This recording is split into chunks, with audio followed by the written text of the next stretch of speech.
July the 30th, 2015.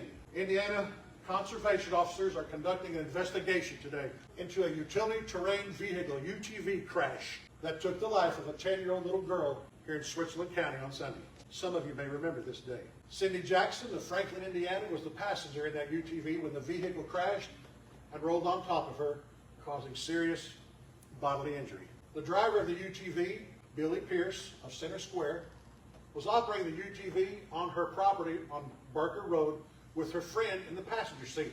The passenger, Charlene Connor, was the mother of Cindy, and Cindy was in the bed of the UTV. And you be in prayer right now, please. You got this. 7 years ago today, on the last day of Sunday of July, a beautiful little girl died in her mother's arms in front of me, and her mother was my friend. I had turned 50 that year, and I met Charlene at my surprise birthday party in February. I met her in February. By May, she was spending time at our farm with us on the weekends, along with Donnie's longtime friend Mike. Charlene and I grew close quickly. Between May and that fateful day in July, we had spent hours talking around the campfire at our farm when we came to town from Indianapolis on the weekends. Charlene and I had enjoyed shopping trips to Madison together, and on one of those trips, on the way back to Center Square, we spotted this UTV for sale on the side of the road. We didn't really know much about them or how to go about it, but Charlene helped me figure out how to get a money order then so we could buy it then and there. And we rode it around the farm together, along with a couple of quads that we had. On that Sunday morning, Sydney had spent the weekend with us too. We had a late breakfast because the guys had to go to the store to get some groceries. And then we didn't finish up until close to noon. Around noon, Charlene, my friend, asked Sydney, her daughter, to go for a ride with her on that UTV. You see, Sydney had been in an accident with her mom on a quad a couple of weeks before. And Sydney had been driving, 10 years old, with her mom on the quad with her. And they got too close to a creek bed, I guess, and it turned over. And Sydney wasn't hurt, but Charlene had hurt her back pretty bad lifting that quad up.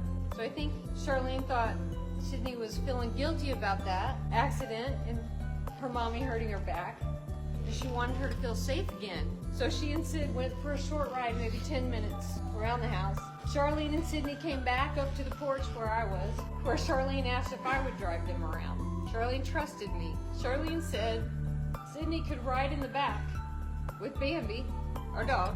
You see, we had just done this the night before, all of us.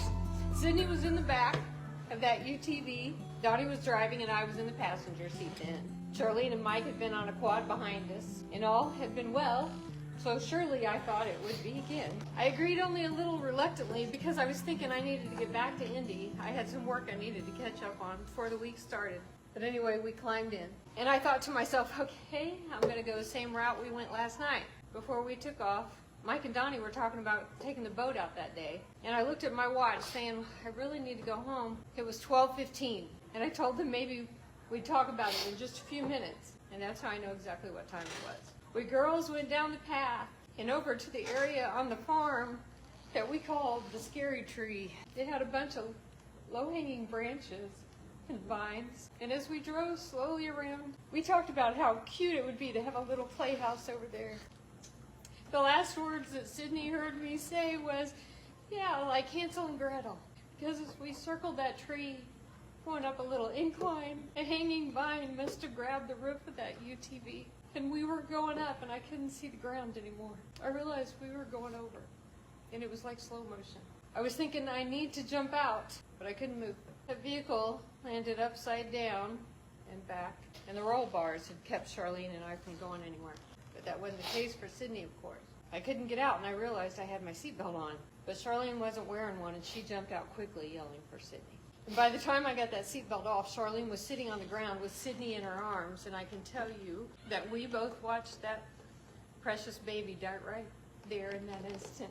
She never opened her eyes. She never made a sound, but there was a lot of blood. And I am thankful that so much of this is a blur now, because for months I watched movies of this in my head, and I could hear Charlene screaming at me, "Do something, Billie!" And I heard myself say, "I will," as I started running while she was holding Sydney. I was yelling for Donnie, but he was already making his way to us. He had heard the crash. The next hour was horrific.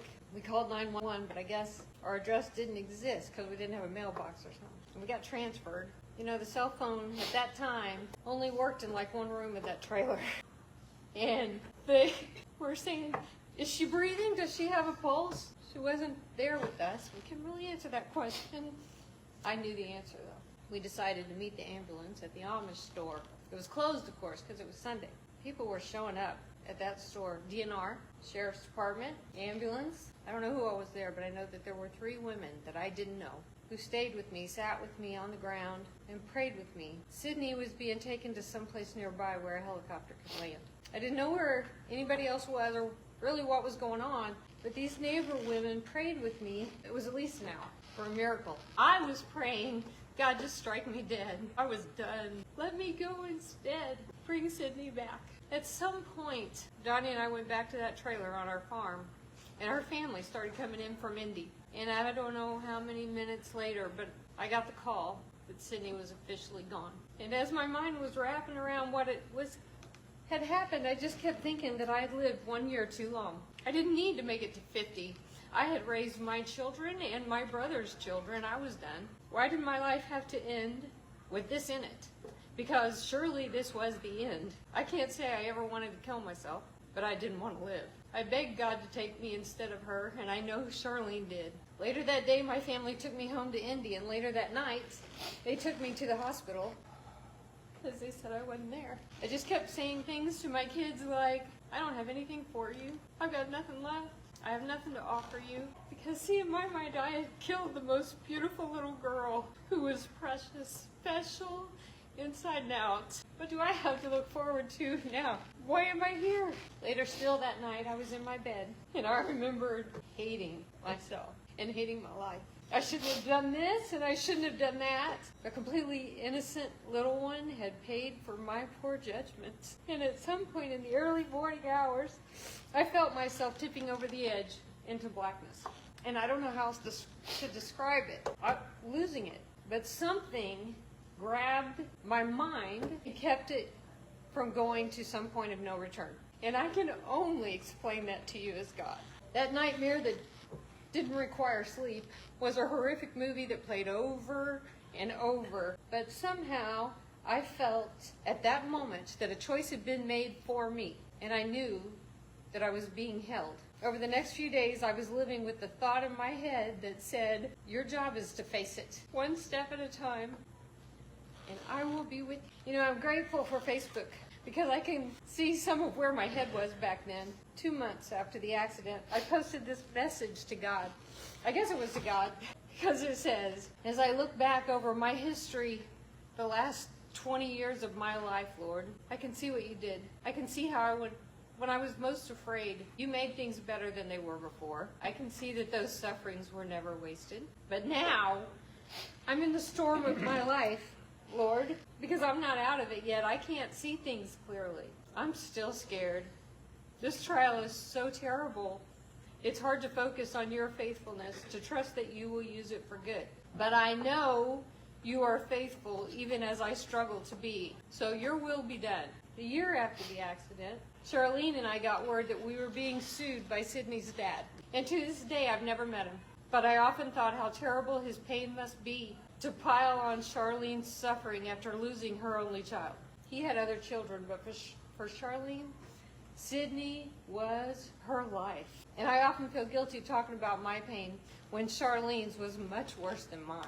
But I can only tell you my story. I cried every day and multiple times a day, many times. I jumped at noises and shadows. And in the middle of this, we sold our house, assuming we were going to lose material things in the lawsuit anyway, right? Our kids were grown. So we just moved to a little house in a lesser neighborhood, and we accepted our fate, whatever it was. We resigned to give the situation to God. As God ushered in those who were to play a part in my healing, and there were many, the movies turned into photos, playing out like a slideshow. God brought friends, family, and strangers to bring me out of the blackness that was my life. This testimony would never end if I shared with you all those people that came in and helped me. But I was surrounded by love everywhere I went, particularly when I looked in my husband's eyes, and when he held me, and when he listened to me. Still, I read the book of Job, and I tried to understand that it wasn't for me to understand. I was supposed to trust what? Trust that God would keep terrible things from happening? Life had proven that terrible things I wouldn't even think to pray against could happen. I kept waiting for the next tragedy, and there were others right around the corner. They say bad things happen in threes. A few months after this worst day of my life, Donnie was playing in a softball game, and I was sitting not too far from his friend on the bleachers, and that friend collapsed and died of a heart attack. I was on my knees praying and crying in the parking lot. I couldn't control myself waiting for the ambulance to get there, and it always takes too long, right? Then a few months later, driving along a road in Indianapolis on yet another Sunday morning, we came upon a man on the side of a snowy street on the sidewalk. He had shot himself in the head. The pistol was sticking out from under his body, and the snow was falling on him. It was all I could do to make that 911 call from the car, trying to tell the operator that no, my husband can't do mouth-to-mouth. He doesn't have one. Now, God made it abundantly clear that we would not be spared life's misery, right? We're Christians, so why shouldn't I be afraid? Why should I even get out of bed? Why bother to pray for anything? After all, the worst nightmares are the ones you don't see coming. Hour by hour, I was following whatever he put in front of me. I didn't know what else to do. But I will tell you, at every turn, God offered me the right person with the right words, with the ears, with the arms to hold me. I cried and I told those loved ones about how scared I was of everything, how guilty I felt, how I didn't know what use I could be for anything. But there were guideposts when I looked. I still cried every day. I still got scared about what would happen next, and I was still wrestling with trust. But again, the only thing that I was sure of was that I was supposed to face it. God had a plan, and it didn't matter if I understood it. My job was to face it, and don't drown it out. Let him fight for me while I take one step at a time. As I planned what I was going to tell you today, I asked God to tell me what to leave in and what to leave out. You see, I can't explain what God did for me without explaining what he was working with. I was an absolute mess. I jumped at noises. I couldn't drive a car uphill. I wanted to sell the farm. Donnie said, let's hold off. But somehow, God told me my mess would be my message. And it's been 7 years now. I see that I haven't been spared pain just because I have a relationship with Jesus, but I have been blessed with his comfort, and I wish I could explain that to you. I have so many people in my life that I love today, and I have much more capacity to love back. God gave me people, and he gave me painting, something I didn't do before I turned 50. I am thankful for so much that you don't have time to listen to all that. We live at that farm now, and God's given us a wonderful place to live and wonderful friends and a church family. I have everything and more than I had ever dreamed I would have before that terrible day. Charlene and I love each other, and she has been so gracious to me. I love the life God has given me more than I ever did. And I hope if you or someone you love is hurting that you'll consider some of what I learned. Painting for me is a silver lining, and somehow painting is what God gave me to get through the times when I was in my head. But I'm so glad, because I so easily could have turned to other distractions. We can't get out of suffering in this fallen world. If I learned anything, it's don't let that suffering be wasted. It doesn't matter how little or insignificant that step forward may seem, God can do great things with our suffering. John 13:7, Jesus said, you do not realize now what I'm doing, but you will understand. Talking about the accident was hard, but I did that every day. There was so much I didn't know, but I knew I had to face it and let God fight it for me. I know the evil one would have wanted me to give up, maybe start drinking to get through the day, or just check out one way or the other. Then I would have lost everything. God had another plan. Planning to talk to you today, I had trouble sleeping. I've been nauseous. It would have been easier for me to just be thankful I've made it this far and put it behind me. But now it is part of who I am and why I am. But God has taught me to do those things that are hard when he tells me they're right. So I just keep taking one step, hard or not. And I am so thankful for what he's done with those steps. Proverbs 3:5 says, trust in the Lord with all your heart and lean not on your own understanding. So you don't have to understand why or how. It doesn't have to be fair in our limited view. I'll never know why this had to happen, but I don't believe anything was a coincidence. It wasn't a coincidence that I turned 50 that year, that my kids were grown. It wasn't a coincidence that Charlene and I became fast friends. It wasn't a coincidence that we bought that vehicle on the side of the road, and it wasn't a coincidence that we were together the day her daughter died. I don't understand it. But God was going to use this terrible thing for good.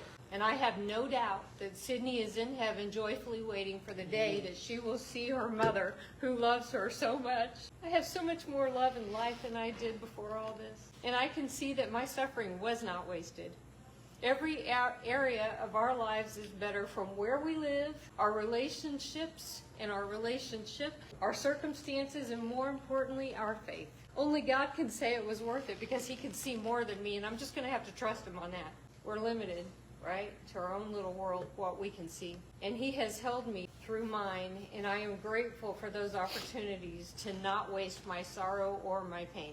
When we are able to give more of ourselves to others, able to relate more to others, then we have purpose. One little thing that has come out of this tragedy is Billie's painting with purpose. It's taken me years to get good enough to think I might have something to share, and I've never sold a painting, but I have looked for ways to use this very personal hobby for good. I don't paint and cry much, but I do paint and pray. When I create a painting for someone and that person accepts it, by making a donation to a local charity here like the Women's Giving Circle or the fire department or our church, I get to be a part of that good. Today we donate this one to the church in the hopes that it'll be here for years to come as a tiny reminder of what God does when we trust him. Listen, I'm an expert at nothing, and yes, I'm still a sinner who is forgiven.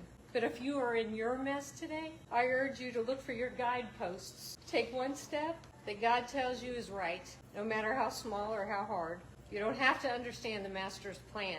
Do that, and I promise you, God promises you, that he won't let your pain be wasted, and he will use it for good.